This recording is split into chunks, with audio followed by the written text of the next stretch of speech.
Halo semuanya, welcome to back my channel.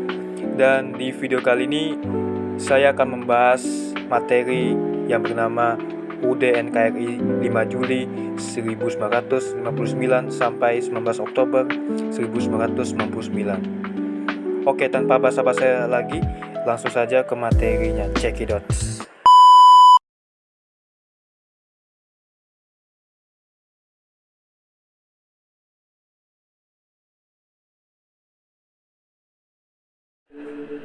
Indonesia adalah salah satu negara dengan jumlah suku terbanyak serta memiliki keberagaman budaya, bahasa, dan adat istiadat, menjadikan negara ini sebagai salah satu negara dengan mempunyai banyak suku, budaya, serta bangsa.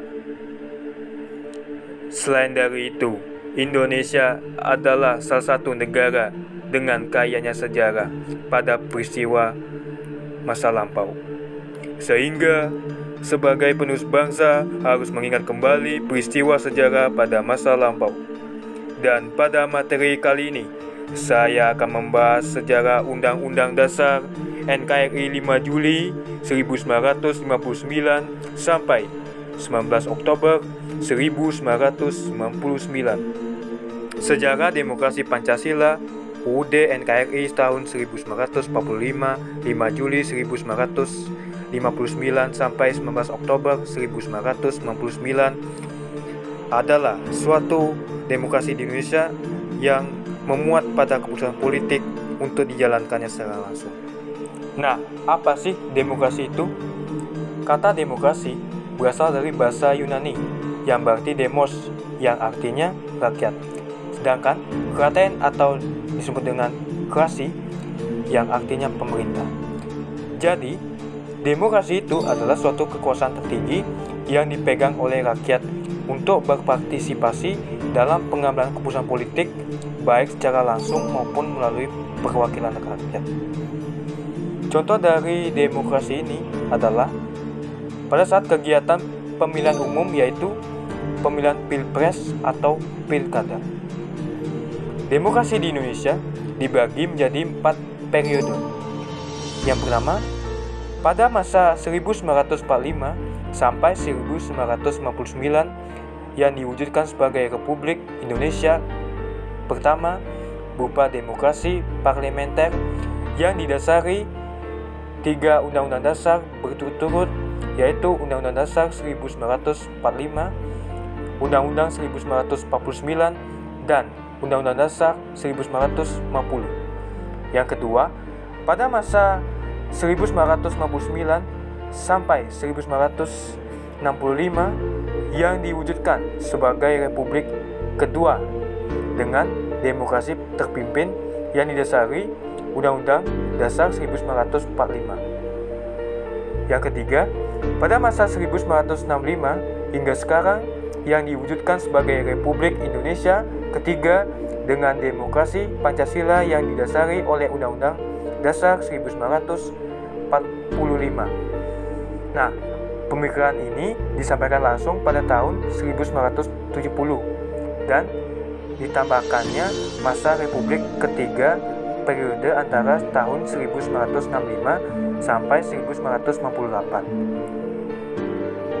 Dan yang keempat, pada tahun 1998 sampai saat ini yang kemudian ditambahkan masa Republik yang keempat dengan menggunakan Undang-Undang Dasar 1945 pasca amandemen dengan demokrasi masa transisi.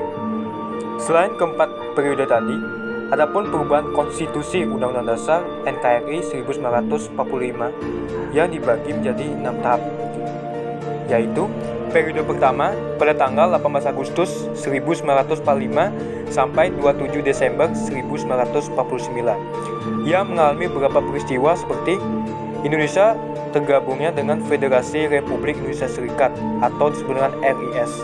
Terus Belanda mengakui kemerdekaan Indonesia pada tanggal 27 Desember 1949.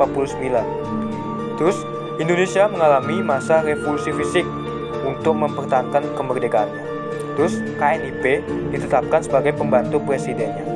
Terus KNIP diserai kekuasaan legislatif dan menetapkan garis-garis besar haluan negara atau disebut GBHN. Dan sistem kabinet presiden diganti dengan sistem kabinet parlementer. Nah, periode ini adalah awalnya terbentuk negara Indonesia.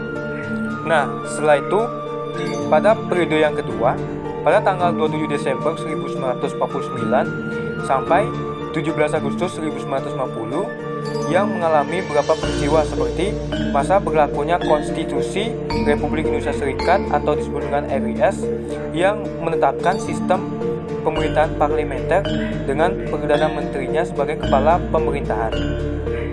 Terus pada periode yang ketiga, pada tanggal 17 Agustus 1950 sampai 5 Juli 1959 yang mengalami beberapa peristiwa seperti sistem pemerintahan yang menerapkan sistem demokrasi liberal yang presiden yang bertugas sebagai kepala negara sedangkan Perdana Menterinya sebagai kepala pemerintahan. Terus kedudukan presiden yang memiliki otoritas yang kuat dalam menjalankan fungsi kepala negara serta berhak membubarkan DPR dan mengeluarkan dekret presiden yang menetapkan kembalinya berlakunya Undang-Undang Dasar. Terus kabinet yang dipilih dari anggota parlemen tertentu. Terus Dewan Konstitusi yaitu pembentukan Undang-Undang Dasar baru yang diamanatkan kepada Dewan Konstitusi untuk berdasarkan pemilihan umum pada tahun 1955. Dan yang terakhir, Undang-Undang Dasar Serikat 1950 menambahkan ketentuan mengenai hak untuk berdemonstrasi. Terus pada periode yang keempat, pada tanggal 5 Juli 1959 sampai 19 Oktober 1959 yang mengalami peristiwa seperti yaitu dekret Presiden Soekarno pada 5 Juli 1959 yang menandai berakhirnya Undang-Undang Dasar Serikat 1950 sebagai dasar negara Indonesia karena Badan Konstituante gagal menetapkan Undang-Undang Dasar baru sebagai pengganti Undang-Undang Dasar Serikat 1950. Nah, setelah itu pada periode kelima pada tanggal 19 Oktober 1999 sampai 10 Agustus 2002 yang mengalami peristiwa seperti yaitu kembalinya berlakunya Undang-Undang Dasar 1945 setelah dekret Presiden 5 Juli 1959. Terus yang terakhir pada periode ke-6 pada tanggal 10 Agustus 2002 sampai sekarang saat ini yaitu adanya amandemen keempat Undang-Undang Dasar Republik Indonesia 1945 yang dilakukan dalam sidang tahanan MPR pada tanggal 11 Agustus 2002 yang melibatkan 13 pasal, 3 pasal aturan peralihan, 2 pasal tambahan dan perubahan 2 bab.